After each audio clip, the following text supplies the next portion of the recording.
we are a fan base of Perplexity, and Perplexity has been in the news. And can you remember our spontaneous Tech of the Week last week, which for the first time ever, we picked the same one, and it was the Rabbit R1. Yeah. We've only got a couple of minutes on this, so let's be brief. The Rabbit R1 is a $199 AI gadget, and it's partnered with Perplexity to provide the live, up-to-date answers. That's quite a big thing, isn't it?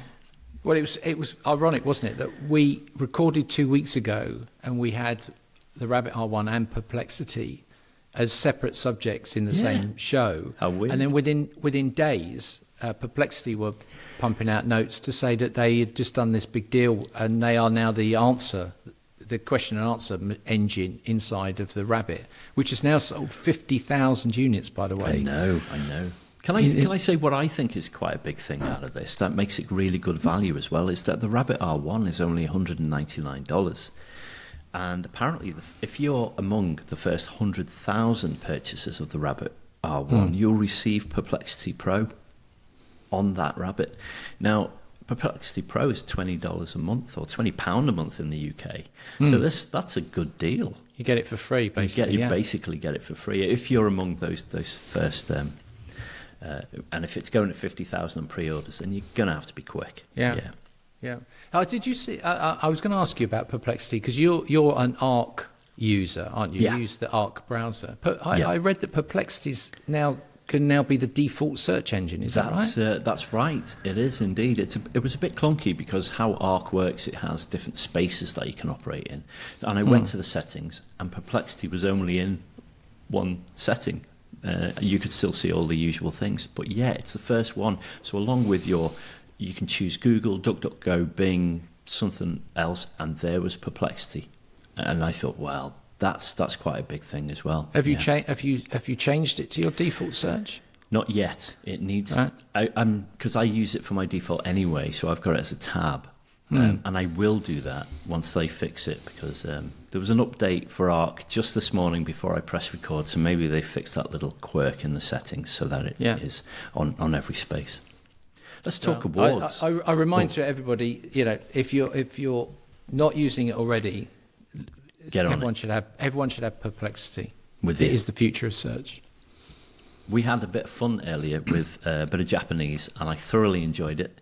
And my award this week goes to Japanese author Rai Kudan, who won the Akutagawa Prize, which is one of Japan's most prestigious literary awards, for her novel The Tokyo Tower of Sympathy. In a surprising revelation, she admitted that she used ChatGPT to help her write the book, with about 5% of the novel comprising sentences generated verbatim by the AI. And I thought that was worthy of an award for someone to actually get away with that, to have the temerity to then say, I did this, and I'm going to continue doing this. Yeah. I thought, well, that's a good award, if any. We are going to see AI in lots of things. And apparently she used this to help her just streamline characters and help her with certain situations. And I thought, that's really good use. Yeah, why not? Yeah. Who's your award? So I've gone for. I've actually kind of cheated a bit. So I've gone. My hero of the week is Gemini.